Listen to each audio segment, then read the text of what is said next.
la France!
« 1534, Jacques Cartier plante le fleur-de-lysée en terre d'Amérique.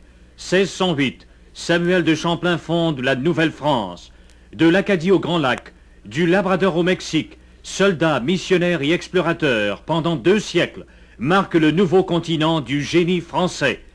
1760, l'envahisseur anglo-saxon, avec des forces 10 fois plus nombreuses, s'empare de la Nouvelle-France à la pointe des baïonnettes. Les bataillons français, malgré des prodiges de valeur, meurent pour la patrie et la liberté. Dans le secret de leur cœur, 65 000 Canadiens français clament « Nous avons perdu une bataille, nous n'avons pas perdu la guerre ». C'est alors que débute pour la nation canadienne-française le long voyage à travers la nuit. La résistance à l'occupant s'organise. Les hommes de sang français ne se résignent jamais à la perte de leur liberté. 1837. Le peuple prend les armes contre l'anglo-saxon. Les patriotes Chénier et Papineau crient « Libérez la nation !» Les Anglais répondent par la répression violente. Les patriotes sont pendus sur la place publique. Pendant plus d'1 siècle, la lutte pour la liberté continue. 23 juillet 1967. Charles de Gaulle, sauveur et libérateur de la France, héros de la Deuxième Guerre mondiale, débarque sur le sol du Québec. Il apporte l'hommage de la France au courage et à la valeur de 6 millions de Canadiens français. Il vient leur parler de liberté. De tout mon cœur, de tout mon cœur, je remercie Québec de son magnifique accueil, de son accueil français. J'apporte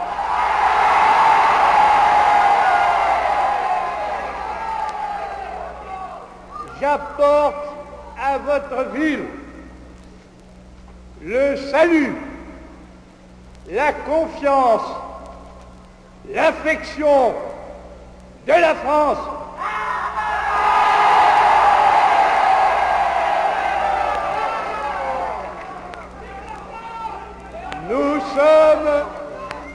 Nous sommes liés de part et d'autre de l'Atlantique par un passé aussi grand que possible et que nous n'oublierons jamais.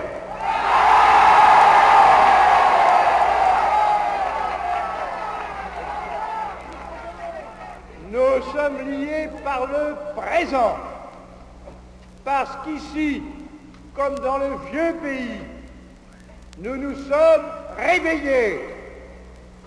Nous avons épousé notre siècle. Nous sommes en plein développement moderne.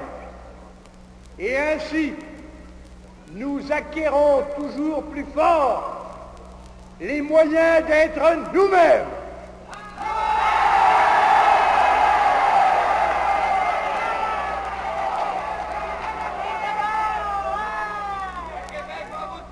Nous sommes liés par notre avenir.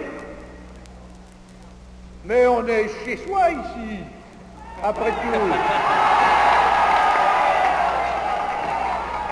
Par notre avenir, parce que ce que nous faisons ici et là-bas, tous les jours un peu plus, nous le faisons ensemble.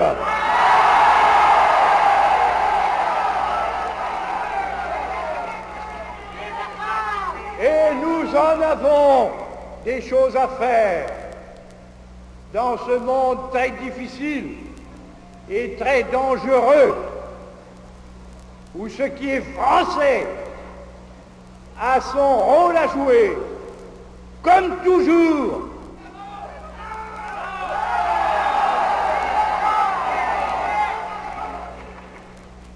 J'emporterai de cette extraordinaire réunion de Québec un souvenir magnifique.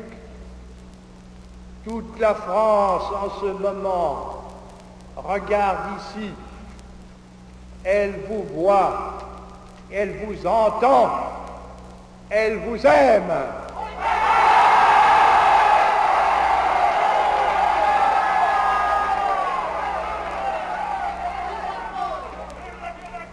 Vive Québec!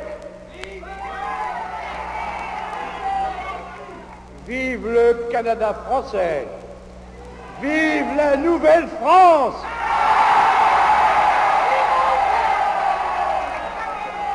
Vive la France!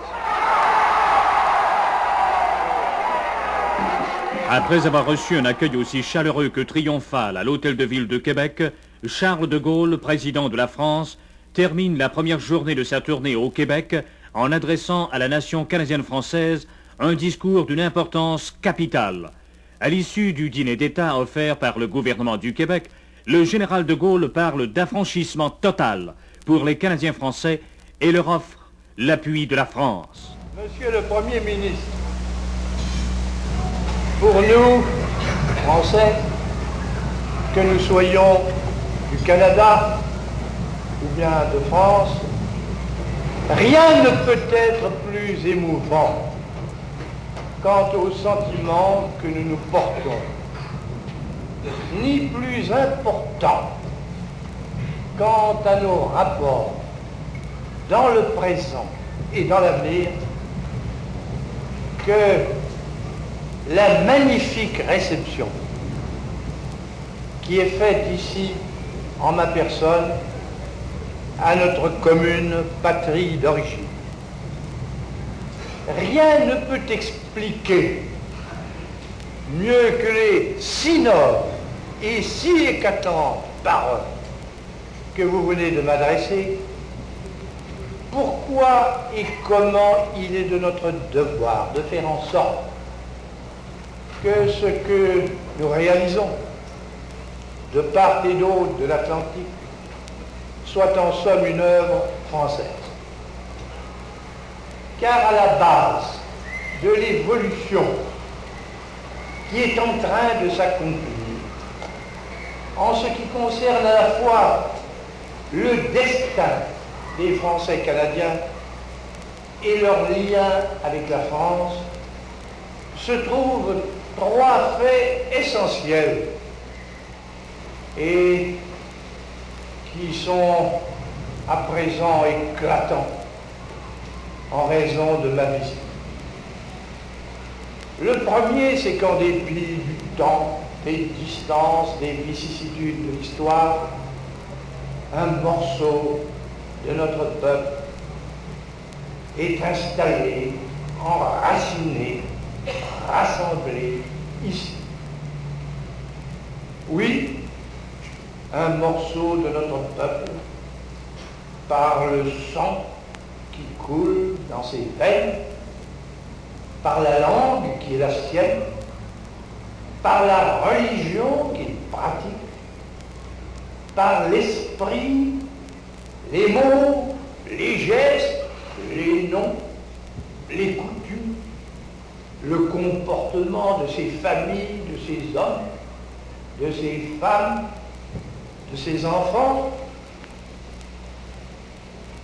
après que eût été arraché de ce sol, voici 204 années, la souveraineté inconsolable de la France,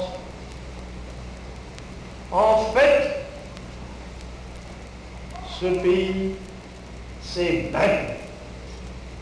Ce peuple s'est maintenu là où il était et là où il est encore.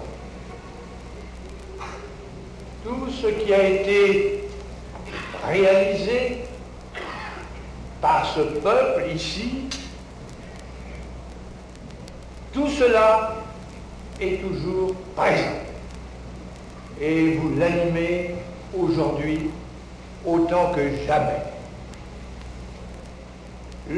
La deuxième donnée qui est à l'intérieur de votre situation, à vous, les Français canadiens, vis-à-vis de vous-même et vis-à-vis des autres, c'est que votre résolution de survie, en tant qu'inébranlable et compacte collectivité, après avoir longtemps revêtu le caractère d'une sorte de résistance passive, opposée à tout ce qui risquait de compromettre votre cohésion, a pris maintenant une vigueur active, en devenant l'ambition de vous saisir de tous les moyens d'affranchissement et de développement que l'époque moderne offre à un peuple fort et entreprenant. Ce qui se passe au Québec, ce n'est pas seulement le fait d'une identité populaire et politique chaque jour plus affirmée, c'est aussi une réalité économique particulière et qui va s'accroissant. N'acceptant plus de subir, comme autrefois, dans l'ordre de la pensée, de la culture, de la science, la prépondérance d'influences qui vous sont étrangères, il vous faut des élites, des universités, des laboratoires à vous. Bien loin de ne plus jouer, comme autrefois, que des rôles d'auxiliaires dans votre propre progrès. Vous entendez en être les créateurs et les dirigeants, et vous dotez en conséquence des enseignants, des administrateurs, des ingénieurs, des techniciens nécessaires. Au lieu de laisser mettre en œuvre par des entreprises extérieures les vastes ressources de votre territoire, vous voulez les découvrir, les organiser, les exploiter vous-même.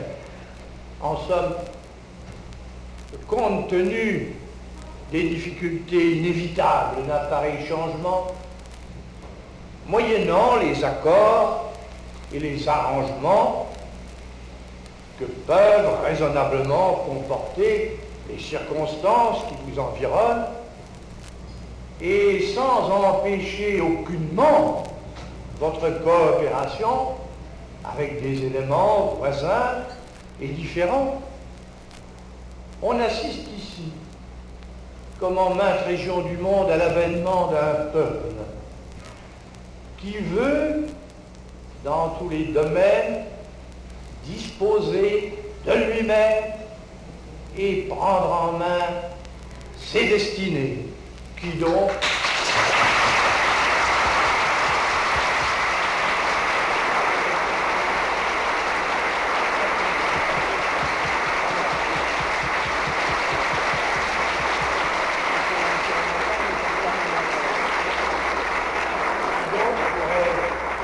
s'étonner ou s'alarmer d'un mouvement qui est aussi conforme aux conditions modernes de l'équilibre de notre univers et à l'esprit de notre temps.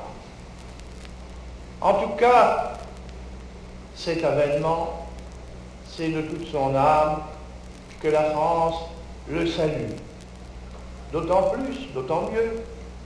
Et c'est là le troisième fait dominant de ce qui se passe pour vous, qu'à mesure que se révèle et s'élève le Québec, les rapports vont se resserrant et se multipliant entre Français des bords du Saint-Laurent et Français des bassins de la Seine, de la Loire, de la Garonne, du Rhône et du Rhin. Que le pays d'où vos pères sont venus, et qui lui-même, après de terribles épreuves, se trouve en plein essor de renouvellement, fournisse son concours à ce que vous entreprenez. Rien aujourd'hui n'est plus naturel.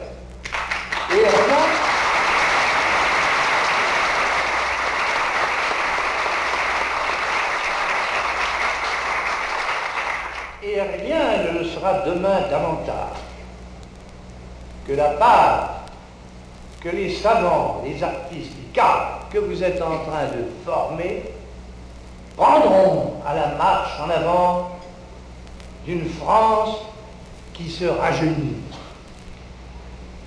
N'est-il pas aussi satisfaisant que possible que vos universités de Laval, de Québec, dis-je, de Montréal, de Sherbrooke et nos universités de France soient en relation régulière et que nous échangions en nombre croissant des professeurs, des ingénieurs, des techniciens, des étudiants. N'est-il pas caractéristique que l'Hydro-Québec, votre puissante entreprise nationale, collabore directement avec l'électricité de France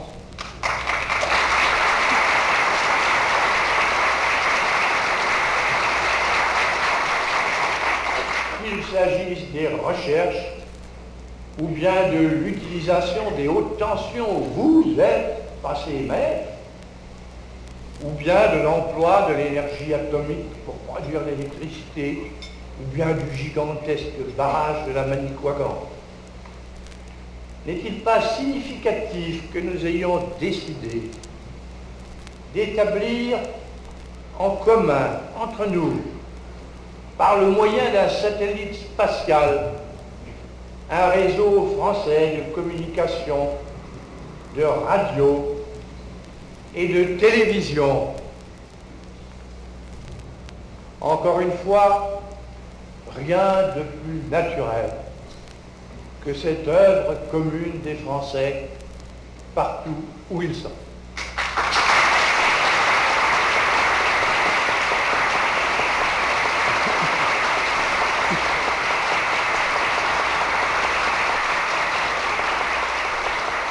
En vérité, ce que le peuple français a commencé d'accomplir ici, lorsque Jacques Cartier, il y a 4 siècles et demi, y abordait, au nom du roi François Ier, ce qui fut poursuivi par ce peuple, sous l'impulsion de Champlain, nommé gouverneur par Henri IV, et puis par ceux qui lui ont succédé. Ce qui fut maintenu par 60 000 Français, devenus aujourd'hui 6 millions, donnant ainsi une preuve exemplaire à tous les Français, partout où ils sont, une preuve exemplaire de ce que peut être notre puissante vitalité, et en même temps montrant sur place un miracle de fécondité, de volonté et de fidélité. Ce qui fut donc maintenu au prix de cette extraordinaire ténacité, ce que la fraction française du Canada entend aujourd'hui devenir et accomplir de son propre chef et sur son propre sol ce que les Français d'ici, une fois devenus maîtres d'eux-mêmes, auront à faire pour organiser, en conjonction avec les autres Canadiens, les moyens de sauvegarder leur substance et leur indépendance au contact d'un État colossal qui est leur voisin. Tout cela, que ce soit du passé, du présent ou de demain, tout cela, ce sont des mérites, des progrès, des espoirs qui ne peuvent qu'être utiles à tous les hommes, et n'est-ce pas dans l'ordre naturel des choses, puisque ce sont des mérites, des progrès, des espoirs français.